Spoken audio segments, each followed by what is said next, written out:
አብሬ ይሏልና ስረቀኝ። ኧረ በፈቃደኝነት ስረቀኝ።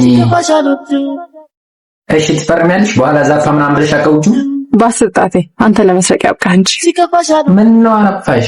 ቦርሳሽን ባደገኛ ሽዋጥር ነው እንዴ ተመጣሽ? ፈራክ ቆይ ግን ምንድን ነው የምትሰርቀው? የተገኘው እግዚአብሔር ይመስገን ስራ እንልቅም። ከዕቃ ከፖፖን ጀምራለን ከብር ከ5 ሳንቲም ጀምረን አይ አሪፍ ነው። ስራዬን ስለወደድሽልኝ በጣም ነው የማመሰግነው። ምንድን ነው የምትሰሪው? እኔ ምንም ስራ የለኝም። ስምሽ ማን ነው? ሰላም ይባላል። ብሩክ ይባላል። ምን አሉክ? ደህና ነኝ። ደህና ነህ አሉ። አንቺ ግን 3000 ብር ሲያንስባቸው ነው ያልመረመሩኝ ቦታ የለም አገላበጡኝ ነው እንዴ? አገላበጡኝ። እሺ በእኔ እሺ አንዴ ቃይና አስገብቼ ልምጣ።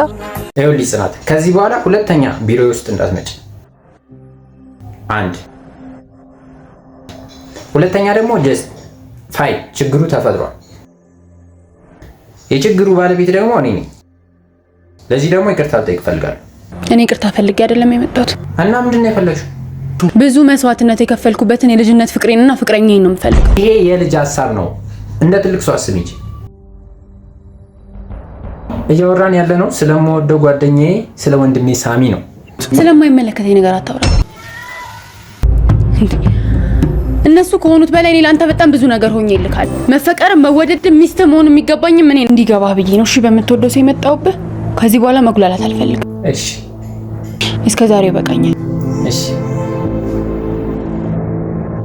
ችግር እንዲፈጠር ማፈልግ ከሆነ ራስ ደውለህ የምልህ ቦታ መተህ አግኘኝ። አለበለዚያ ግን ሻልኩሽ አይደለም። እሺ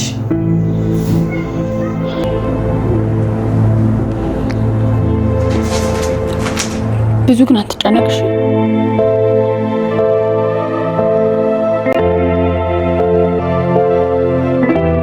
ስሜን ግን አልነገርከኝም። የትምህርት ቤት ስሜ ቅዱስ ነው። ብዙ ሰዎች ግን አቡሻ ብለው ነው የሚጠሩት። ምናልባት ቅዱስ መባሌን ስላላመኑበት ይሆናል። ደህና ነው። እሺ ኪያ ደህና ነኝ። ማነው ኪያ?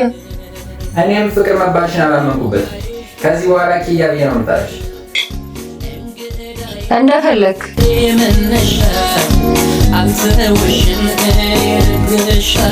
ማነው ባለመኪና?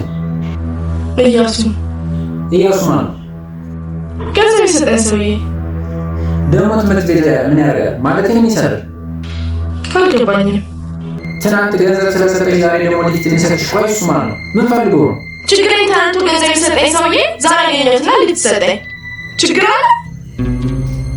ይጠረጠርከኝ አንተ ቢታና ኮነኝ መጠረጠሬ መናትቼ ጨዋ ሆኜ እንድታይ እንዴት ማድረግ አፈርሶ እስኪ ራስሽን መላበይ